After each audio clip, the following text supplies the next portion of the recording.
So, this is something that everybody has already read and made content off of. Of course, someone on the Kiwi Farms puts together an effort post, and the world reads it on YouTube for hundreds of dollars, and I am the last to benefit from it. So, this is the timeline for degeneracy for Rekieta. I'll skim over it pretty briefly. It's actually really shocking how quickly this all happened in public, and it leaves a lot to wonder, like, what exactly kicked this off. Now, what I don't know is if this person only started at this with this in mind, or if this is just where it started. But in May or in June or 2022, Nick's worst day happened, which was confirmed on July 4th, 2022. And then that's where it starts, in July 4th, 2022. So I really don't know if this guy went through every video of him, or if he just started at this point, try and figure out where the worst day happens. But it's where the decline begins. He starts talking about how moms should do OnlyFans. He starts talking about pegging and cuckoldry. And he announces that the worst day had happened, but has never explained what it is. This is still a mystery. Then, the anime Matsuri and women stepping on Nick pictures are posted. He goes on his Hedonism 2 trip in August, during International Swingers Week. He has this weird bout on the Simpcast. I think this is where he's talking to like Brittany Venti and shit, and they look extremely uncomfortable. Yeah, this is what the kids call a Jimmy. Let's take a listen. Assuming that wants to load. I'm like, guys, I'm a libertarian. I talk about sex toys. I go on shows defending as free speech. I have an I need to blow this up to full screen, because like as he starts to talk, every person in this has like a different reaction, and I think it was Brittany Venti and Melanie Mack who have a scornful look of pure and utter contempt as he starts to prattle most on. Encyclopedic knowledge of stars. Dude, look at her face in particular, because guys, I'm a libertarian. Like, she seems like engaged in the conversation. She's like paying attention. She's touching her hair. She's like chill in her zone. Toys. And then he starts talking about sex, and she's like, that's kind of weird. Go on shows defending. And then she says that, and literally she just freezes. She just completely freezes. She no longer feels safe. She is just like frozen. Free speech. I have an almost encyclopedic knowledge of stars by name, which now she's touching her hair, but it's like in a really uncomfortable way. Brittany Venti appears to be frozen in utter shock and hatred of Nick Rekieta at this point. Who's your favorite? People laugh, and she's like in shock. They're like laughing it off as like awkward, and then these two are just like not moving. You can really tell where their opinions are. Top three, go. Favorite would be Crystal Boyd. Followed by Kenzie Reeves, and then Melanie Mack should never play poker because her body language is just like so obvious. I don't know. Is there any, there are other? She's like scratching her nose. I mean, I don't know. but I actually like. Brittany's like shaking. Look at her head. She's like literally physically shaking and like. Oh, it's just a perfect clip. Anyways, oh,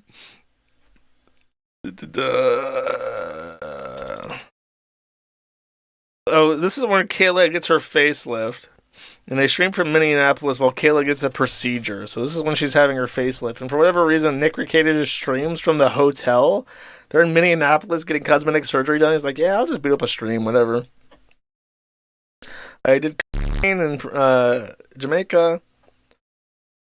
He talks about swinging. He gets drunk with Farron. He talks about his no clothing room. So apparently, he says in college there's like a room in his dorm where it was illegal, like by their rules, to have clothes on. He starts posting locals pictures of Kayla in lingerie and weird Nick sucking Kayla's toes? What the fuck? Oh my god. What the fuck? Bro. How have I never seen this? Hold up, I'm gonna open this on a new tab for you guys so you don't have to see the ass pictures. What the fuck? I don't... If I've seen this, it was such a long time ago that I completely forgot about it. That's up. That's really gnarly, man. Kayla gave a Baldo to Rachel. Nick reviews the Baldo. This is the true beginning of the end. This whole worst day ever bullshit. This was where it started. Nick meets April Imholt on the Simpcast. Kayla brings Nick to an underwear-only bar for his birthday. Nick does a local stream where he addresses the locals chat. Nick says he cannot be canceled. Okay. Nick's first discusses the next dungeon. The next dungeon was like an ongoing thing where he complained about how he was continuously trying to find a contractor in the area willing to modify his home so that he could have a dungeon. And he was saying like how lazy contractors were and how they didn't want to do any real work. And it was more like obvious that when he detailed what he wanted, probably with like hooks on the ceiling and shit that could support a human, they were like, I'm not doing this. And then they kind of just like ghosted him. So there's that. Nick gets the I Will Be Us tattoo. I don't remember this. Oh yeah, this shit, the My Chemical Romance. I Will Be Us. That's stupid. Yeah, this is a stupid ass tattoo. Remember this. Kayla acknowledges that she received lingerie from Carrie Mache and brags writing to her, I'm so excited, Nick will tell you what he thinks. So she got secondhand underwear. Claire Bear exposes locals' wine mom pictures and stories. I officially indicate at January 6, 2023, pull up. And then I warned him again a week later about the, this is too long to play. The pull-up thing was just about how he needs to stop being drunk on stream and being so lewd and lascivious all the time. And then the second one was more specifically, it was like a week after, and I specifically said, because he got pissy with me on Signal or whatever, and I said the second time, I said, you know, you should not be engaging with your fans this way, because it's a really bad idea. And it's going to blow up in your face, which it did. It streams with Kumalat. Kumalat recalls the in Las Vegas. Nick meets Sally. Farron's DMs leak, including the hedonism, dungeon, and swinging. I make fun of him. Kayla stops wearing her wedding ring. Nick is still trying to build the next dungeon in May 2023. Talks about the St. Andrew's Cross. Talks about how the Kiwi Farms is bad. This is the Mandy. Oh, Mandy. Embarrassing stream. Then the shower text happened. I can't believe that was over a year ago now. That's crazy. I find the hedonism guys on his Instagram. He gets made fun of by Turkey on stream. I revealed the shower text in August. Oh, because that, the reveal was like a month later, right? It was actually a second shower text, I think. No, it wasn't. I talk about it. I don't have the, I screenshotted it, I think, but I think it was on the old phone or something. Ooh. Nick goes to a strip club. Mandy's a man. That's in 2023. So now we're in April zone. At the very end of 2023 is where they have their hot tub stream where Nick licks Aaron on the face. April gets a speeding ticket. Oh, this is the other thing. Oh, that's right. They were just streaming in his basement together, and he licks his face, and then he licks his face again, I'm pretty sure, in the hot tub stream.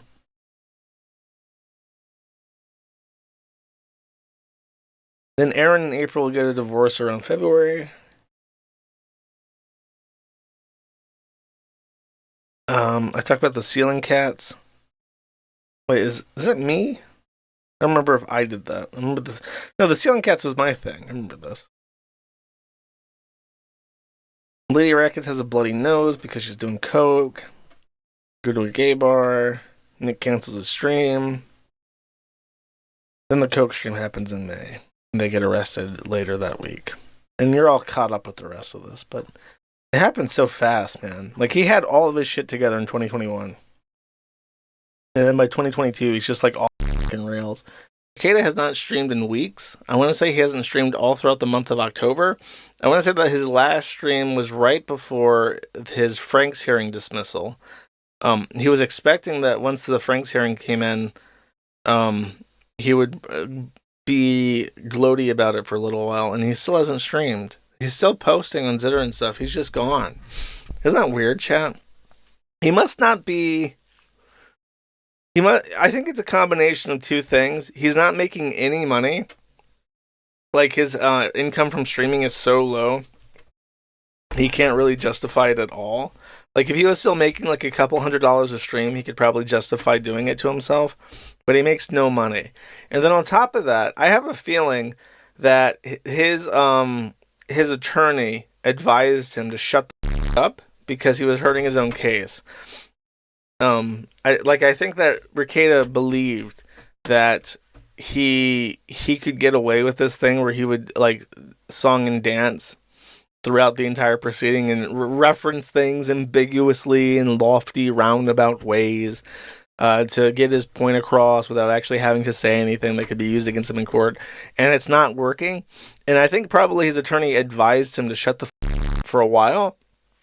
And it didn't, like, Nick still thought better. He thought he could figure it out and do it and get away with it. And then it stopped with the denial of the Franks hearing. And in particular, the fact that the denial for the Franks hearing also included or precluded him from submitting any other pretrial motions completely. Like, it was such a blunder, and it locked him into a course, a trajectory that is very against him and very unfortunate for him. So now he's like, okay, I'm going to take this seriously, and I'm going to stop thinking I'm so clever. I think that was like one of the first moments he actually got humbled, and he's like, actually, I'm fucking up. And so he's kind of chilled out a little bit, which sucks, because I wanted to hear more Rekieta smug posting forever. One person I've not given many updates about at all in the last couple weeks. In fact, I think the last thing I said about him was that he hasn't tweeted or done anything in like a month. It's come out of nowhere to complain about shit. Nick Rekieta is back on Twitter, and he left a couple suspect messages out of the blue in this tweet chain. K. Mary says, do your kids love life when they're dirty, smelly, hungry, and begging for food and attention at school and church?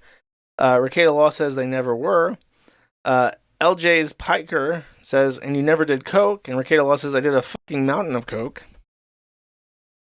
Lord Botha of Memes a Lot says, the dude who made that status sounds like he was on cocaine. Rekieta Law says he was. And that's in response to a different message.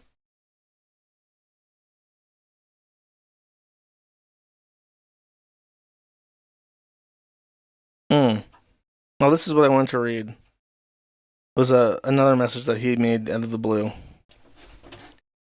So Sean was talking about him in a chat, and Rekieta Law posted this and deleted it so quickly that nobody could make a third-party archive of it. But it says, LawTube Sean poses as fake Rekieta Law in Aaron's chat to try and generate revenue for both of them. Embarrassing. And the issue is that Rekieta's YouTube account, because he left chat messages in a YouTube chat system, and Sean was making fun of it. And Rekieta posted this and then deleted it so quickly that nobody could archive it. But the issue is that he has a verified channel. So when he posts chat messages as Rekieta Law, it's not just Rekieta Law with the logo anonymous on the chat. It's Rekieta Law with the verification check mark. So they know it's him. They know it's him because he's verified, and the verification message shows up alongside chat messages. So that's probably why he deleted it. Kobe Lee says, in addition to your own children, you nearly dosed Imhotep's kids with cocaine as well. How fucking crazy is that? Rekieta says, this never happened. I think Imhotep is Aaron Imholte. Typical manga fan says, you didn't, but you called people who thought you were going to lose that motion, which gave them the impression that you were at the very least confident about it. So was the judge too? Rekieta replies to this and says, the people I called are rejected because they are. Excellent sentence structure, very well spoken. That doesn't mean I said I would win an extremely difficult pretrial motion. I also 100% believe I should have been granted a hearing on it, and I believe it's insane how difficult it is to get them. What about everything else that you waived? I don't think he's even filed an appeal for that yet, so I don't know if he's going to appeal it or if he's like out of money or what. Ted Bizongo says, Nick, I hope you are clean, bud. Those drunk streams were hard to watch. Rekieta says, I am clean, and they sure were. Rekieta says, I called them because of their takes on the government's claim of watching my video. Something that it still hasn't done, and they actually lied to the court about. So he's still accusing everybody of lying about him in court. And he has changed, trying to change reality, even though it's very obvious what he was saying before. He was very explicit about it. And he even mentioned the fact that he had won a Frank's hearing in his own practice. So... yeah, that's a lie. Which, regardless of the outcome, should bother everyone that the government was able to claim to the judge without presenting evidence that they provided me a copy of my video when in fact they have not. It doesn't. Like, I'm a paranoid schizophrenic, and even I'm looking at this like, archiving is like my whole fucking deal, bro. Keeping archives of shit up, literally fighting in courts for 4 years about our right to archive and how archives are important to the ability, the fundamental ability for one to even form a critical opinion of something is imbued in the archive itself. Like, yeah, no, I don't empathize at all. Valeriano Mora says, now we should trust social workers. Rekieta Law says, I said ask. I wouldn't be hesitant to use the word trust for a social worker. Or I would be. Miss Largebrain says, social worker is probably better than the parole officer and child protective services caseworker. Rekieta says, maybe on the first, but the second actually is a social worker. He says, I never had out for his kids to do. How could I even have for them to eat OD on? Oh, good question. The government literally hasn't watched my video. They claim the government has. That's the government watching or not watching my video doesn't mean that I will or won't win a motion for Frank's hearing. Why is that hard for you? I mean, the judge said he watched it. He's still trying to say that the video was like heavily edited or something. I don't know. It's so sad. So Rekieta on New Year's Eve 2023 says, Happy New Year's Eve, everyone. 2024 promises to be a beautiful disaster. Don't make resolutions. Set goals. Pursue life. Be ridiculous. Find joy. Life is a current. Ride with it or swim your own way. Just choose consciously. I'll be seeing you all there. Peace. Rekieta has replied to this on October 20th and said, Lamau, fuck this tweet and the dumbass who wrote it. And I bring this up because I remember seeing it, and I think that the guy said, the guy that wrote that tweet sounds like he did a mountain of coke. Oh, he's like molding about Aaron and shit. I didn't even notice this. Okay, Melton. He's defending Melton, and I'm going to get to that here in just a second. Tabernacle McGee said, Nick, the uppercase I internet is praying that you win 2025 and are able to make a two-wife family the standard for men to strive for. Rekieta Law then replies and says, trust me, you don't want it. This is Patrick Melton. I think I talked about him once because he's a gross dipshit. He's like a fat retard. He's like a lower than Vito Gazzaldi. And for whatever reason, he's like entangled in this Aaron Imholt shit, and now Nick Rekieta is defending him. And this guy, Third World Aristocrat, isn't he on the forum? It's right here. There it is. It is him. Okay, I see. He put together this video with anime music that I Actually, it's not anime, it's Chinese. And I'm just gonna play it.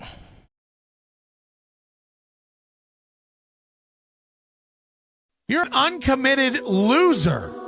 You don't give about anything. And yet you pretend to be a victim about everything. Again, your wife, your children, your little brown little children, and their little asses. Yeah, I hope they bleed walking around Neverland Ranch. You can't help having child porn if someone just sends you child porn. So when people piss me off from now on, I'm just going, here's some child porn. And I know now I'm going to get so much porn in my mail. Oh, no. Oh, shit. Yeah. Oh, joke's on you. I save it and jack to it. I save it and jack to it. I save it and jack to it. Is that illegal to say? That's not. I have kids. Allegedly. I dare you to be trapped in a fucking coal mine with a kid and knock it.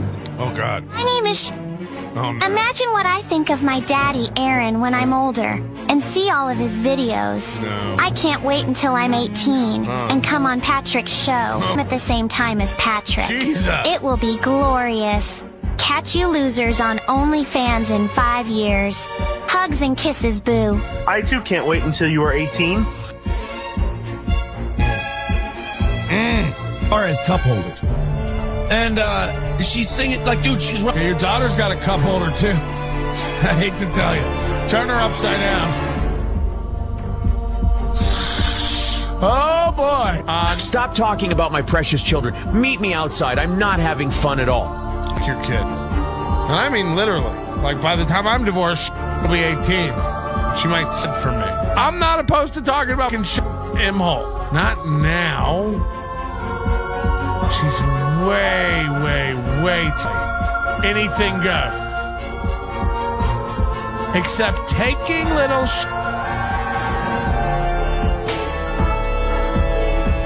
No one's into your kids. And by the way, if I was gonna, I'd find hotter ones. Your daughter's ugly and fat. Bring me a hot 10-year-old. And he's gonna be a boy, because I want to really feel him fight back. This person reached out to me and let me know of some turmoil that's been caused by my program, apparently, for 3 children. I won't say their name. And good, but 3 children very close to Aaron, asking me to back off, please, for the children. Look, Nick Rekieta says he's not. Nick Rekieta told me I could come on your grave. He told me I could come on your mother's grave. Where are the kids? Where are your kids? Where are your children? He did a big, long video talking about how both I'm a kid and how, but he doesn't care what I think. He doesn't give a shit about the Kiwi farms and so on and so forth. He did a big Seething post about it. Very, very ugly, very contemptible, very easily hated person, as you can all see. I don't know why, like, it seems like when you're like a wannabe comedian, but you're also extraordinarily untalented and unfunny, but you kind of want to be like a shock jock, you just go to like chat, like, hey guys, chop, ba-dum-bum. It's like, that doesn't really work. It's not a joke. It took Vito and Dick, like, how many years? It took like years for Juju and Vito to get over the whole, like, chop, guys, yuck.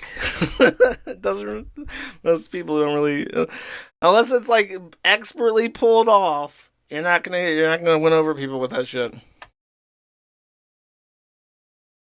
So, first, I showed the video of Patrick Melton yesterday, and his suffering. He apparently is getting a restraining order filed against him by Aaron Imholt, and in regards to his kids, because of all the statements that Patrick Melton made. He was the one that I played. It was like a 3-minute clip set to weird music, where he was saying really gross shit, in particular about Aaron Imholt's kids. Apparently, he's getting a restraining order filed against him by Aaron.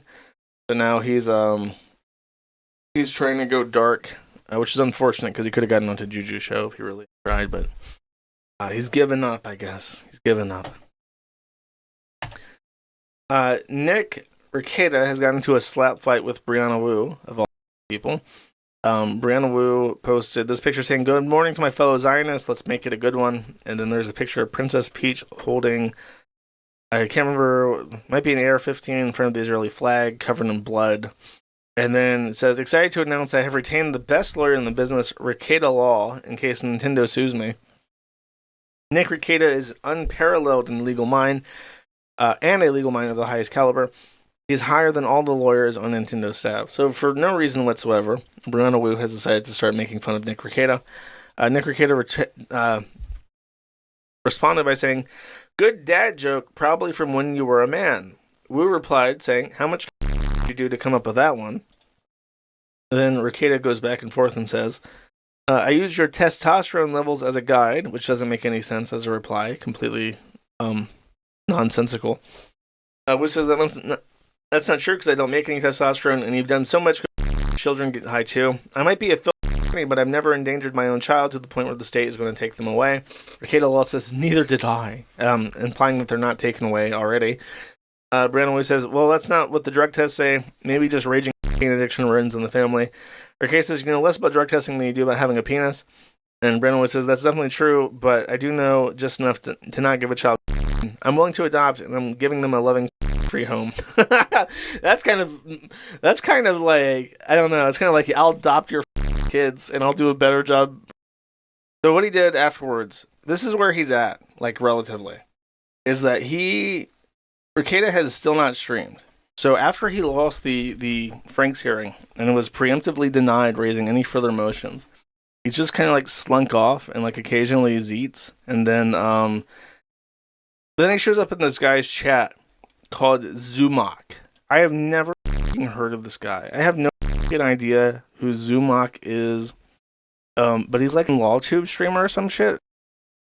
But then Rekieta shows up, and he starts super chatting this guy to argue with him. He says, for $20, I've never heard of you before. Aaron talked about me as if you mattered. You never ever will to me. But holy shit, did you damage his brain. Then he says for 10, Lamau, you think you can embarrass me. You're an amateur at embarrassing me. I'm the best. And then for 5, he says, the only reason I know you is Aaron Imholt. They had further messages that they pulled from the live stream. He says, why would I... Let's see, is this in the right order? Yes. Why would I take you to court? I'd say the same thing if I was you. And then he says, I would say the same thing about me. My pasture, asking for clips, raffle, tattoos. Are you the 16-8? Have you had your Centrum Silver?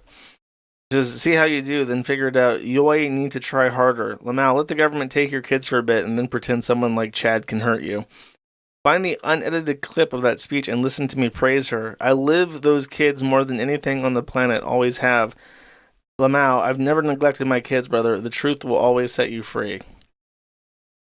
So he's in the chat of like some random guy, literally nobody has ever heard of, besides like 1 or 2 people on the forum, right? And then he's paying money. He paid this guy $35 to talk to him, just to whine about his misconceptions about him or some shit. Rekieta is now in such a low place that he has to like pay people to acknowledge him in chat. Like he's no longer even like people won't even just talk to him on their own anymore. He has to like financially compensate them for their time to even be worth it. That's sad. Like I remind you, there was a point where Rekieta was... Sorry, I got a fizzy water. Rekieta was so on top of the game that his 100,000 concurrent live viewer streams had a panel of lawyers, accredited bar associates, on a panel on live stream for like 8 hours at a time for free. He was so popular, lawyers would donate their time to sit next to him on live stream.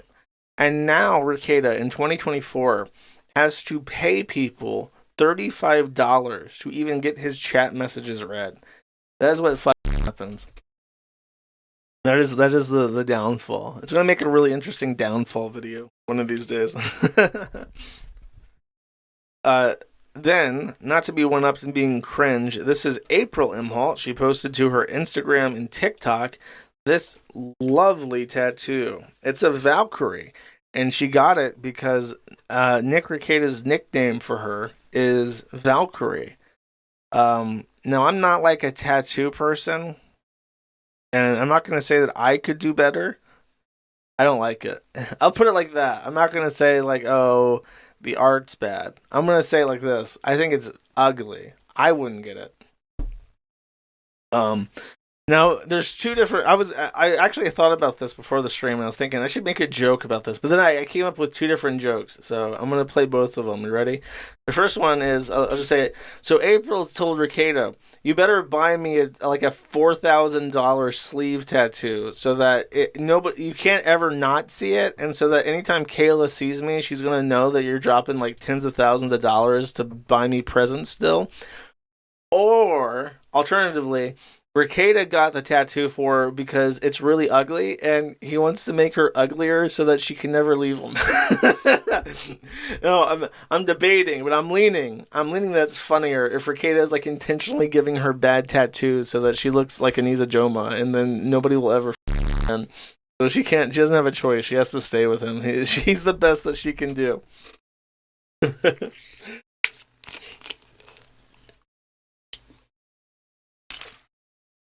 And this is the most interesting stuff this stream is going to be the two filings. First, this is Kayla's filing. Kayla is not being processed the same as Rekieta. They are two different defendants, so they get to make their own motions. Now, Rekieta fucked up his motions and lost all of his rights to raise certain defenses. Kayla has not. So Kayla's attorney has asked for a motion to suppress and a motion to dismiss. And she's going to say that suppressing all evidence, statements, and confessions as a result of the state's unlawful search of the defendant's home as the result of a defective search warrant. The search warrant was defective because it was based on insufficient probable cause to believe a controlled substance would be found in the residence. So this is a much different angle than what Rekieta did, where Rekieta saying, "No, the JPEGs are wrong. You can see the backyard internet logo. This is altered." This is a little bit more reasonable. It feels like a long shot, but it's more reasonable.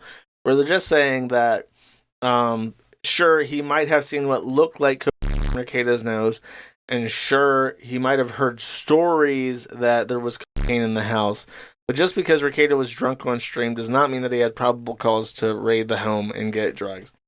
Sounds like a long shot to me, but it's less retarded and less... like, you can tell with Rekieta's stuff that he thinks he's a genius, and he's going to find, like, some technical workaround to ever being held accountable for breaking the law.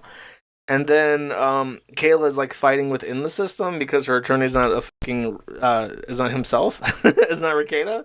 So it's more grounded.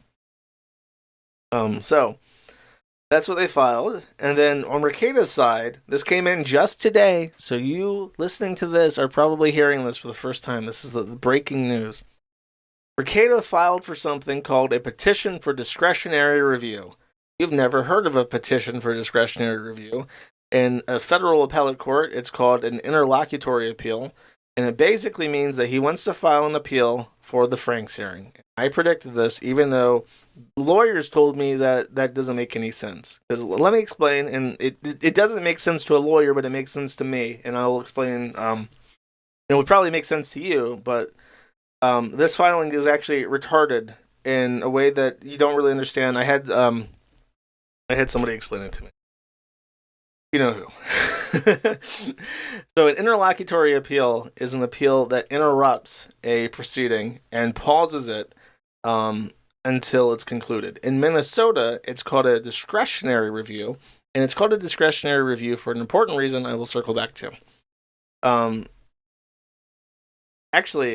So usually what happens is, if there's an issue in a criminal proceeding, what you want to do is you want to complete the entire criminal case. And then, once the criminal case is completed, you can then file an appeal, and that appeal usually handles everything. So everything you have a grievance with during the entire criminal process is handled at that appeal after the sentencing. An interlocutory appeal is what they call an unfavored motion because it interrupts proceedings, which the courts never want to do, and handles only one thing at a time. And also, if you are found innocent, Well, there's no fucking point to having an interlocutory appeal because you're innocent. There's nothing to worry about. So it's like, why even bother interrupting the case before it's concluded to trial? Because you might get off anyways. So let's just wait and then handle it later. There's a couple instances where you want to do an interlocutory appeal in a criminal case, as it was explained to me. The first is usually the state files it. If, for instance, if the judge had actually granted Rekieta's stupid-ass Franks hearing and said, oh, okay, the case is dropped then, the state can then file an interlocutory appeal because the case is over if they lose that Franks hearing, basically. And then the Minnesota Appeals Court would actually review if that granting was correct and then could possibly overturn it and put the evidence back into play. And then you would have to go to court anyways. The other case is if double jeopardy. If you've been found innocent already, and then they try to convict you on a similar crime related to the same incident, that's double jeopardy. And you don't actually want to go through trial because that would be punishment in and of itself for something that you're constitutionally protected from. So it makes sense to file a interruptive appeal that would stop the proceedings because you've already gone through it, right? So those are the two instances where you file this. Rekieta has filed this completely incorrectly. It's technically he has the right to, but in the justice system, they call this an unfavored motion, where it's like they don't want you to do this because they don't want to deal with it this way. They have a way that they prefer to do it, and if you go out of your way to file something like this, you better be fucking right. You better have a fucking reason for it. Rekieta doesn't. So I want to point out that this is actually really sloppy and shitty, and a lot of this feels copy-pasted. There's a font change right here, and it's really obvious that everything following Pomplin below is copied from another document, and my suspicion is that they copied a lot of the actual Franks hearing paperwork into this. So this is original for the what's it called? The discretionary review, and then this is copy pasted from the Franks hearing, which was already denied, which is kind of a bad sign that you're just going to reiterate everything that you already got denied for and not change anything, because it's like you already lost, so it doesn't bode well for you. And then, so this is all shit that I've already gone over before. This is back to the original font, so I know that this is the copy pasted section and this is the new stuff. But they basically just say that they reiterate, they f***ed all that up. There are some paragraphs in this that are light gray as opposed to black, and that also makes it look like it was being copy-pasted from something else. These citations are wrong, by the way. Citing no, not that one. The thing where they say, a more perfect Reich, citing Steel Toe Morning Show. So that's not how you cite evidence in a case, but that's how they chose to do it.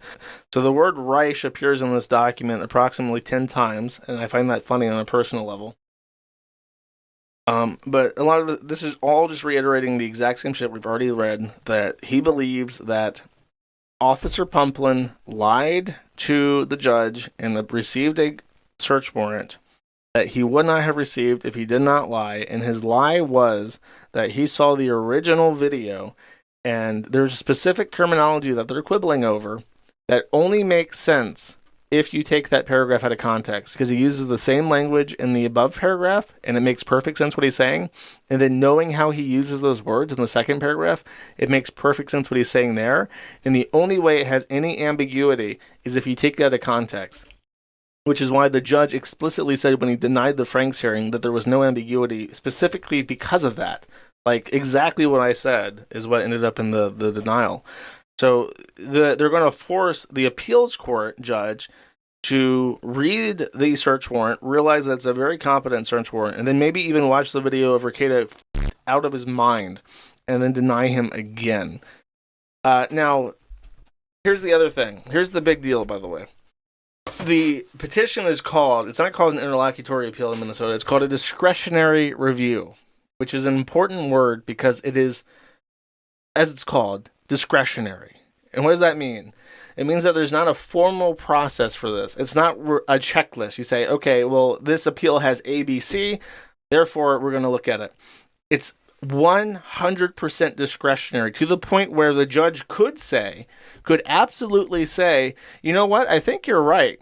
this Frank's hearing should have gone ahead. In fact, I think that search warrant should have been thrown out. But no. They can literally say, I think you're right, but we're not going to use our discretion to give you this. Wait until after your trial and then file it as an appeal like a normal person would. So it's completely up to the judge. It's like 2 layers of extraordinary. Like, it's an extraordinary thing to file an interlocutory appeal. It has to be like they're really trampling your civil rights. And then it's extraordinary to file a Frank's hearing. And then it's also extraordinary to go for a discretionary review. So my thought is that Rekieta came up with this, went to his attorney, who then put associate attorney Brian K. Lunas. It's not Francis White. This is the associate attorney. So he put the low end of the totem pole in this one. And then Rekieta pitched his idea for a discretionary review because his rights are totally heckin' being trampled on. And Francis White asked him, do you have your deposit? And then Rekieta says, yeah, we're totally selling the house. I put another reverse mortgage on it that I'm totally going to pay off once it sells. I got your deposit. And then Francis White was like, okay, we'll file your discretionary review. And this is what we now have in front of us. It is a very, very desperate motion. And like I said, the main thing is I expected him to appeal, but the thing that I didn't know is that you're not supposed to appeal a criminal case until after you're convicted. They don't like it when you try to appeal things as they're proceeding. So that's the discrepancy there. But he's totally going to epically own this, chat, one day.